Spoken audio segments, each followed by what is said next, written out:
What's up, vinyl community? It's Jason coming to you from the Jazz Basement with another recent finds, sealed edition. Um, this is actually a pretty incredible story. As I mentioned in my past video, I've been doing a lot of trips out to Western Maryland and inevitably needed to get gas during the gas shortage. So, used my iPhone, found a gas station that maybe coincidentally was located next to a record store. It happens. I mean, you can get gas anywhere, but if you can get gas next to a record store, then why not? Um, I didn't really have high expectations for the store, medium expectations, let's say.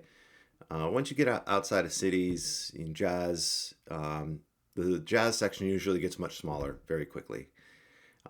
So anyway, I went into this shop and started digging around. And what was great about this particular shop is they had a lot of space. First of all, usually in the cities, when you're at a record store, it's how many records can you fit in the smallest space possible. And they had a lot of breathing room. So started digging around and found a lot of cheap heat right off the bat. First up was this. Soul Jazz Prestige Bluesville. This is a compilation. It is on the Bluesville label and features the Red Garland Quintet, um, Jackie McLean Quintet, among others. I think there's three songs on it. Pretty excellent. It was $5, guys. Cheap heat. Next, made my way and found this one. Not a lot of people know this one. Concert by the Sea, Errol Garner. This is like one of the top 50 jazz records out there. No one's heard of it. It was recorded in the 50s, live, I think, in Monterey at the Monterey Jazz Festival. Again, cheap heat. This one is an original press. It's on the 6i mono, which is great. Great live set. In great shape too, near mint. What I find with some of these lesser known titles is they just don't get spun.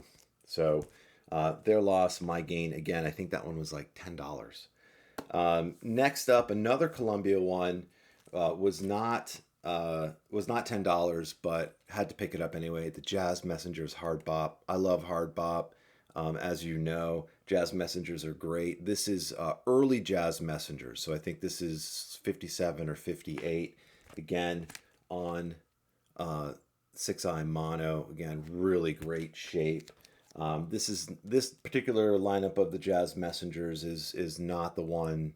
I think this was again on the earlier side before kind of Art Blakey really put his stamp on it.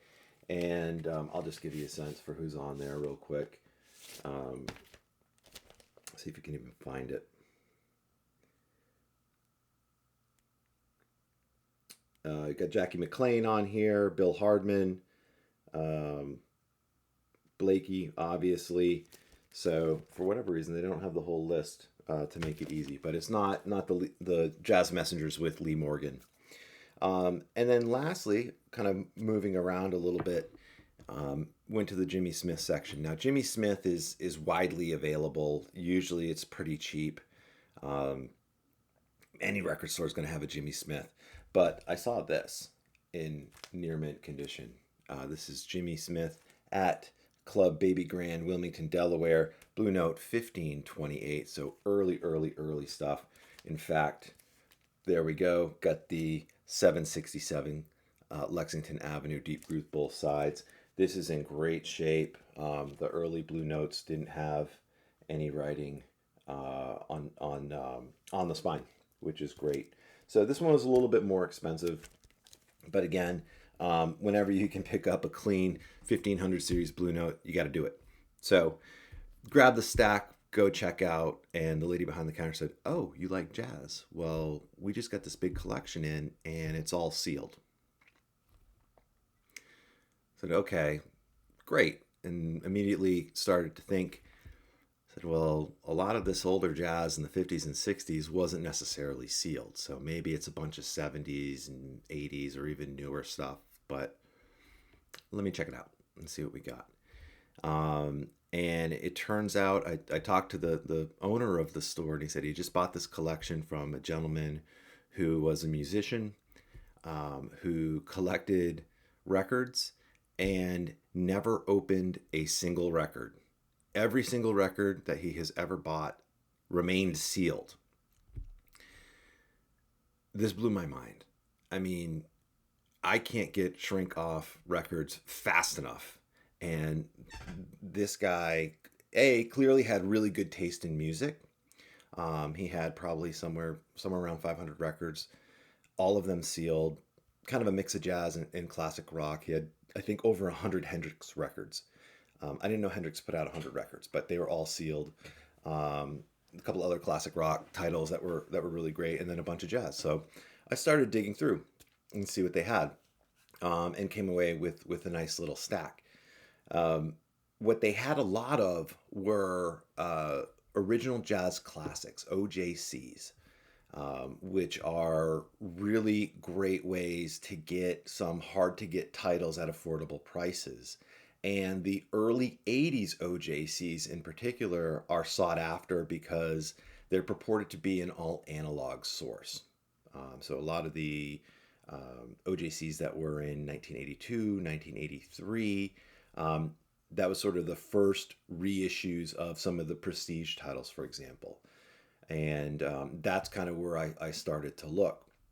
They weren't in any particular order, just started flipping through. I picked up a bunch, is the short answer. One that I was really looking for that's not an OJC was this record. This is really hard to find. It's Pharoah Sanders' Karma. This is late 70s press, again, sealed. This was more on the expensive side. But again, this record is just, pricey. The original is super pricey. But again, this is going to be in, as soon as I open it up, near mint condition. Let's hope. So great pickup there. Next up, not an OJC, but Miles Davis with the nice price sticker here. Someday My Prince Will Come, featuring Coltrane, Mobley, Wynton Kelly, Paul Chambers, and Jimmy Cobb. Couldn't pass this one up with that lineup. I don't know what it looks like. I think it looks like kind of a mid to late 70s issue. There's no barcode, but we'll open it up and check it out. Now we get into the OJC series, and I had a lot of either originals or OJCs that this collector had, but there were a lot of records I didn't have, so I just started pulling stuff out. Okay, Miles Davis, the new Miles Davis Quintet, Prestige 7014. This is a very rare record and very expensive record to find. OG, obviously Miles Davis. You got Coltrane, and then you've got Red Garland, Paul Chambers, Philly Joe Jones. So the Miles Davis rhythm section, phenomenal. These were priced very reasonably. They have the original price from Tower Records, $6.44. They were a little bit more expensive than that, but they were right around $20 each, $20 to $25 for sealed early 80s OJCs. That's like $2 more than what you can buy for the current pressing. So had to do it.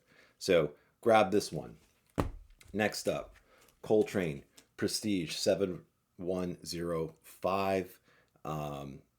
Awesome. Next up, Soul Train. Would love to get an original of this. Obviously happy with this one.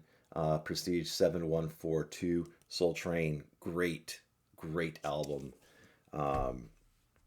Again, featuring Red Garland, Paul Chambers, and Art Taylor on the sticks. The next couple were really special. I don't have a lot of Eric Dolphy. Eric Dolphy is featured as a sideman on some. I do have Out to Lunch, but he released a lot on New Jazz. And New Jazz is a subsidiary of Prestige. They're expensive, they're hard to find, and quite honestly, they're a little bit out there stylistically, definitely in that free jazz space. And sometimes I don't necessarily want to spend a lot of money up front to see if I like the record or not. Of course, I could stream it, I guess. But I found these, again, OJCs. So you have Out There, Eric Dolphy on the New Jazz, and then Outward Bound. So I figured those are pretty good places to start after Out to Lunch. And then the last one was more of a blind buy. Couldn't say no to this one. Tenor Conclave, Hank Mobley, Elcone, John Coltrane, Zoot Sims, again, Prestige, 7074. I don't know, $20. Let's just give it a shot. Originally $4.99. And then the last two that were sealed, they're not jazz, but I looked through the classic rock section and they had Rage Against the Machine, original press sealed, the self-titled from 1992, the black and white cover. Picked that up. That's one of the soundtrack of my teenage years. And they also had Evil Empire. So picked up the first two, Rage Against the Machines, both sealed.